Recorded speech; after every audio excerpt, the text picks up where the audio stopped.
સચ્ચિદાનંદજી 2 minute રોકાઈ. જય સચ્ચિદાનંદ સાહેબ, જય સચ્ચિદાનંદ. સચ્ચિદાનંદ હમણાં એક પદ લેવાય છે, એના પર થોડું તમે બોલજો ને. હા. વાહ.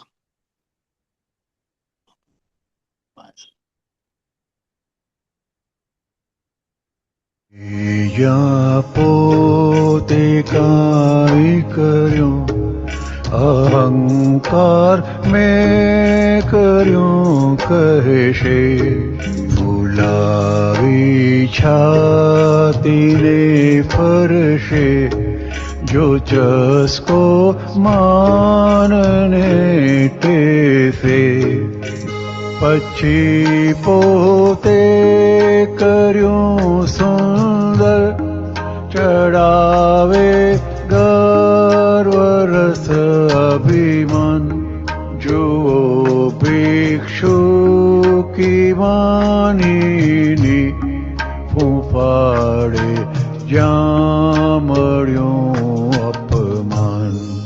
મળે જો માન તો ચાખો, પરંતુ રાખજે ખટકો, ઉદય કર્માનુસાર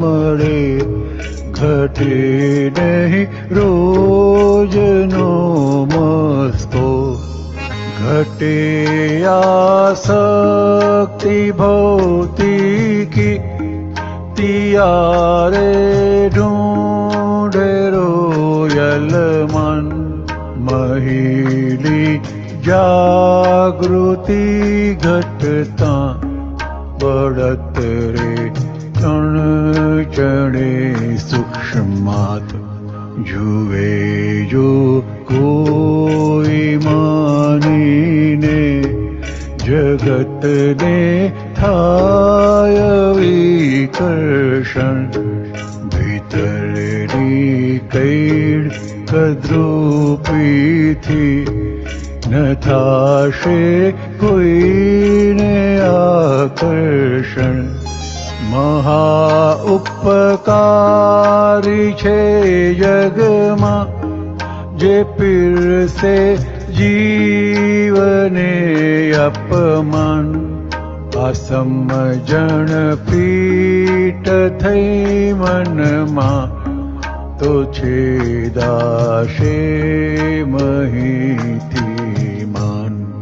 તમે મારું કર્યું અપમાન, એ અજ્ઞાન જ ભયંકર પાપ, દીધેલું પાછું આવ્યું છે, નિમિત્ત છે લેણ દેણ હિસાબ. જય સચ્ચિદાનંદ. હિરેનાનંદજી આ પદ ઉપર થોડું બોલો ને. જય સચ્ચિદાનંદ સાહેબ. કવિરાજ કહે છે, નથી જ્યાં પોતે કર્યું, નથી જ્યાં પોતે કંઈ કર્યું, અહંકાર મેં કર્યું કહેશે, ફુલાવી છાતીને ફરશે, જો ચસ્કો માનને ટેસે. તો કે સામાન્ય રીતે જે કંઈ પણ બની રહ્યું છે ત્યાં પોતે માને છે કે આ મેં કર્યું, એટલે એ અહંકારની જે હાજરી છે એ હાજરી એને એટલો બધો એને આનંદ આપે છે કે એને એ આખો એ પોતે એનો જે આત્મા છે એ આખો ભૂલી જાય છે. ખરેખર જ્યાં સુધી પોતે પોતાને જાણ્યું નથી ત્યાં સુધી તો આ જે અહંકારથી જે વ્યવહાર કરે છે તો કે બરાબર છે, કારણ કે પોતે પોતાને જાણ્યું નથી. પણ ખરેખર જો હવે મેં પોતે પોતાને જાણ્યો તો ત્યાં સમજવાનું રહે કે આ જે કંઈ પણ બને છે તો કે ક્યાંય આ જે સાયન્ટિફિક સર્કમસ્ટન્શિયલ એવિડન્સ જે ભેગા થાય છે એનાથી બને છે, અને પોતે એનો એટલો બધો ગર્વ લે છે, પોતે એટલો કવિરાજ છાતી ફૂલાઈ કે છે, એટલો બધો ગર્વ લે છે કે એને એની અંદર એટલો બધો એને આનંદ આવે છે આખું પોતે પોતાનું સ્વરૂપ જાણ્યું હોય છતાં પણ એ ભૂલાવી નાખે છે. એટલે આ બહુ સરસ અંદર વાત કરી છે. તો કે અહીંયા એક અહંકાર અને બીજી એક માનની વાત કરી છે. તો કે આજે માન છે તો કે એની એની જે ભીખ છે તો કે ખરેખર જે આ માનની ભીખ છે ને એના લીધે પોતે એટલો બધો એ સ્લીપ થાય છે કે જ્યાં પોતાને માન મળે ને ત્યાં ત્યાં જ એનો પોતાનો વ્યવહાર બને છે. પણ અને જ્યાં કોઈ માન મળતું નથી ત્યાં એ વ્યવહાર કરતો નથી અને પોતાને શું લાગે છે કે હું આનું કરું છું, હું આ કંઈ પણ કામ કરે, કોઈ પણ કોઈને મદદ કરે અથવા કંઈ પણ કરે તો કે ત્યાં ક્યાંક ને ક્યાંક માનની અપેક્ષા છે. પણ છતાં એને પોતાને એવું લાગે છે, અંદર માન છે પણ પોતાને શું લાગે છે કે હું આનું કરું છું. દાખલા તરીકે હું કંઈ પણ દાન કરું છું, કંઈ પણ ધર્મ કરું છું કે કોઈ પણને મદદ કરું છું તો કે ક્યાંક ને ક્યાંક એ મને માનની અંદર અપેક્ષા છે. હવે જોઈએ કે માનની અપેક્ષા કેવી રીતે ખબર પડે તો કે જ્યાં એ પોતે દાન કરે છે કે જ્યાં પણ ધર્મ કરે છે ત્યાં જ્યારે અપમાન મળે એ જગ્યા પર માનની જગ્યાએ અપમાન મળે અને એ અપમાન મળ્યા પછી ત્યાં ઉભો રહે છે. આ હિરેન ઉભો રહે છે, સ્થિર રહે છે કે ત્યાંથી જતો રહે છે કે જગ્યા બદલી નાખે છે. ત્યારે ખબર પડે કે કોઈ પણ હું આ જે વ્યવહાર કરું છું એ દાન કરું છું કે ધર્મ કરું છું કે કોઈને મદદ કરું છું એ શેના માટે કરું છું કે એના માટે નથી કરતો પણ મારું માન પોષાય એના માટે આ દાન કે ધર્મ કરું છું કે કોઈને મદદ કરું છું.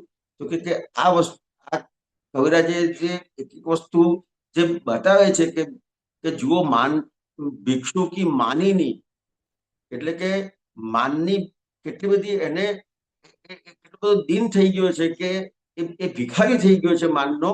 તો કે એ ભીખ એને કરાવડાવે છે. આ માનની ભીખ એને આ કોઈ ધર્મ કરે છે, કોઈને મદદ કરે છે કે દાન કરે છે, પુણ્ય કરે છે, એને માનની ભીખ કરાવે છે.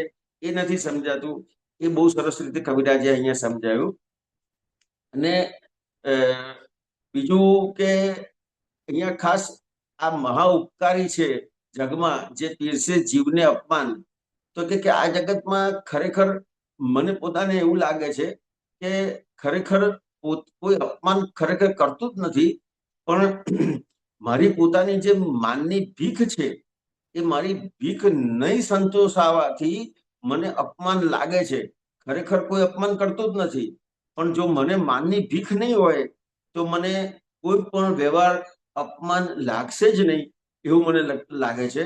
તો કે આ અપમાન કોઈ અને છતાં પણ ક્યારેક આપણને લાગે કે આ વ્યક્તિએ મને કશું કીધું, આ કંઈ પણ બોલ્યો, મારું અપમાન કર્યું તો ત્યાં મારું જે કંઈ પણ અહંકાર છે કે જે મારું જે માનની ભીખ છે એ સંતોષાતી નથી. એના લીધે લાગે છે એ વ્યવહારમાં ખરેખર જે કોઈ વ્યક્તિ અપમાન કરે છે એ ખરેખર જાગૃત કરે છે, તમને ટકોર કરે છે. એટલે તમને ત્યાં જ્યાં હું અટક્યો છું એટલે હું જ્યાં માનમાં અટક્યો છું, અહંકારમાં જ્યાં અટક્યો છું ત્યાંથી મને આગળ લઈ જાય છે. પણ અપમાન દેનાર કે આપણને કંઈ પણ કહેનાર કે કંઈ પણ ટકોર કરનાર હંમેશા આપણને આપણા વિરોધી લાગે છે. ખરેખર વિરોધ નથી. એ હું જ્યાં અટક્યો છું એ ત્યાં મને આગળ લઈ જાય છે. આવું સમજાય છે સાહેબ.